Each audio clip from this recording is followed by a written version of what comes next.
An Earthship it's a type of house that is completely off-grid. It acts more like a living organism than an actual structure.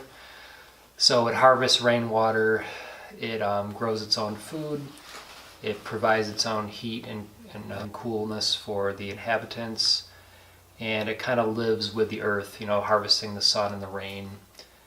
It's made out of recycled products like car tires, bottles, cans, old broken tiles, reclaimed wood, reclaimed insulation, stuff that most people would call garbage.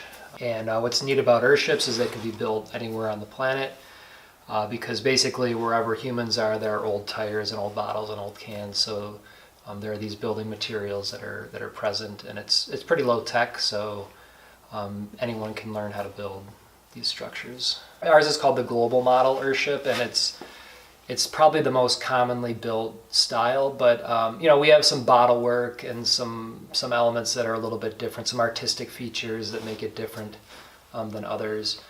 We had to adapt ours for our snow load a little bit, because if you get a foot or two of snow on our roof, it's a little bit different than out in New Mexico because they just don't have that.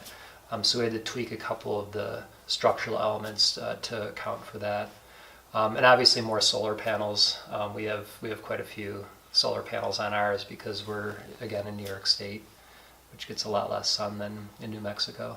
Originally, I was really fixated on straw bale houses, which are, I don't want to say they're common around here, but they're a fairly common alternative building style. But I just kind of stumbled across Earthships on the internet, and I was really interested. And I guess I was really interested because they're not very common in the Northeast. So I kind of look at it as like a big experiment, what works, what doesn't work. I kind of look at our 4-acre plot here as like just a giant experiment as we, head towards the future, an unknown future of climate change and who knows what else.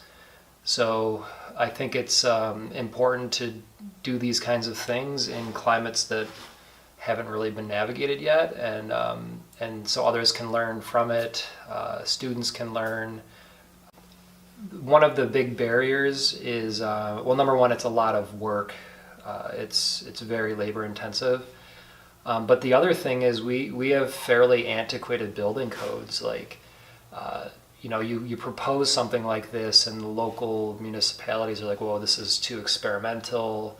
Earthship builders have to they run into a lot of red tape, but there's an education piece. Codes have to be rewritten and updated, but if you just educate the local government and health departments about what you're trying to do, they can be common, and they would be common if we got rid of some of those barriers.